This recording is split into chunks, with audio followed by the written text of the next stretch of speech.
Hey guys, it's going to be Lag BaOmer in a few minutes, and I want to talk about that. And this is entitled, Seeing Blessings Within the Curse, the Indomitable Spirit of Rabbi Shimon by Yochai. We've all heard about him, but I would like to focus on a very unique aspect, I think, of him, and it's based on this really unthinkable difference of opinion in the Talmud of whether the Torah will be forgotten from the Jewish people or not. Believe it or not, the rabbis say it will be forgotten, and Rabbi Shimon bar Yochai says, Chas v'shalom, heaven forbid it should ever be forgotten. Now what's really fascinating is the proof text that the rabbis bring is a beautifully inspiring verse from Amos. You know, you've probably heard it. Behold, the days are coming when there'll be a famine in the land, not a famine for bread, not a thirst for water, but a thirst to know and hear the words of God, right? Hinei yamim ba'im, it's been made into many songs, and this is what the rabbis bring as a proof text. Of course, the very next verse says, "V'lo yimsu," they won't find it. In other words, there'll be a thirst, and they will not find what they're looking for, and that's why the rabbis say that the Torah will be forgotten. I would like to maintain that Rabbi Shimon bar Yochai looked at this beautiful verse and said, there can't be such an uplifting verse talking about a thirst for the knowledge of God.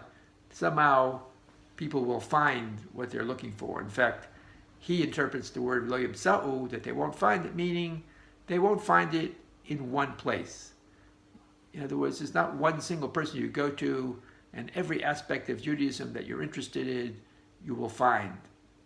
If you're interested in Talmud and Midrash and Zohar and Jewish law, so you might have to go to different places because that's what the verse meant.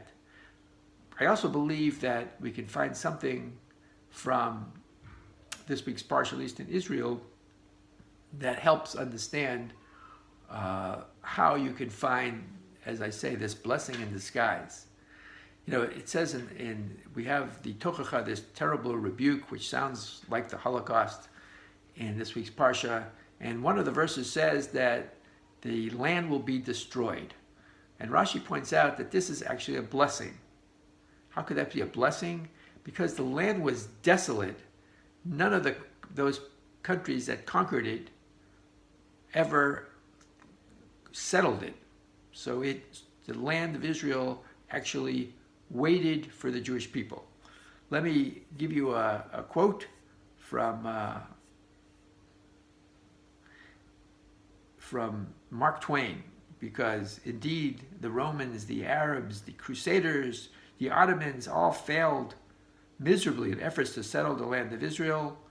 And about 150 years ago, Mark Twain said, I quote, "It is a hopeless, dreary, heartbroken land. Palestine sits in sackcloth and ashes, desolate and unlovely." In other words, there was a blessing in disguise that even though God is talking about a terrible punishment that will await Jews if we leave the Torah, but the fact that the land was desolate turned out to be a blessing. And I'm saying the same thing happened here, right? We're talking about this terrible period of time after the destruction of the Second Temple period. The Jews are about to go into exile, and this verse says that we're going to be searching and not find. But there is a blessing there, because that these same verses are actually covering two time periods simultaneously. And the blessing is that there will come a time at the end of days that there will also be this search for God and the Spirit of God and the Word of God. And as I said, Rabbi Shimon bar Yochai says that even though you won't find it in one place, you'll have to keep searching, and you'll find it from going, to more than one source.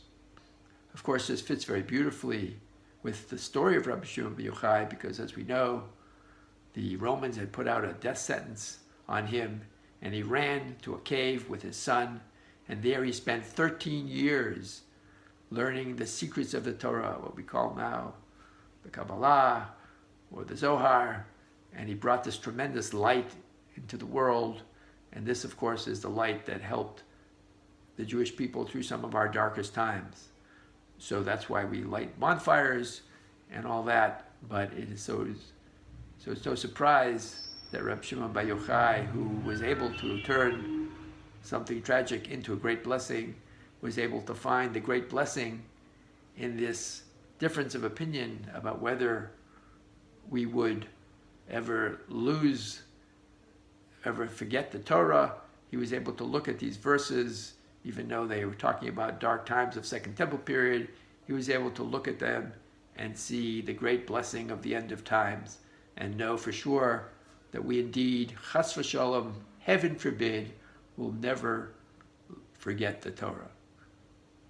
Have a wonderful Lag BaOmer and a beautiful Shabbat.